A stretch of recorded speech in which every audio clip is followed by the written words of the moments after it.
आवाज जनतेचा, लढा सर्वसामान्य जनतेच्या न्याय व हक्कांसाठी। राहुरी फॅक्टरी ते चिंचविहिरे दरम्यान परिसरात काल शुक्रवारी रात्री जुन्या वादाच्या रागातून दोन गटात तुंबळ हाणामारी झाल्याची घटना घडल्याचं समजलं। यामध्ये एका तरुणाच्या पोटात धारदार शस्त्राने वार केल्याचं कळतंय। राहुरी फॅक्टरी परिसरात नेहमीच अवैध व्यवसायाच्या कारणातून व एकमेकातील खुनसीपणातून नेहमी हाणामारी होत असतात।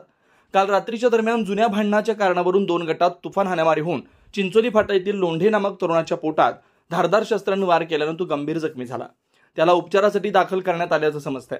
याबाबत राहुरी पोलिसांशी संपर्क साधला असता राहुरी पोलीस ठाण्यात कुठल्याही गुन्ह्याची नोंद नव्हती। मात्र या प्रकरणाची राहुरी फॅक्टरी परिसरात जोरदारपणे चर्चा सुरू आहे। राहुरी फॅक्टरी इथं नेहमीच किरकोळ कारण, अवैध व्यवसायावरून वादावादी, शिवीगाळ, हाणामारी या घटना नित्याच्या बनल्यात। पोलीस निरीक्षक संजय ठेंगे यांनी लक्ष घालून अवैध व्यवसाय व गुन्हेगारी वृत्तीला आळा घालावा अशी मागणी सर्वसामान्य नागरिकांच्यातून होते। नवनवीन घडामोडी आणि सत्य बातमी पाहण्यासाठी आजच आमच्या YouTube चॅनलला सबस्क्राइब करा, शेअर करा आणि लाईक नक्की करा।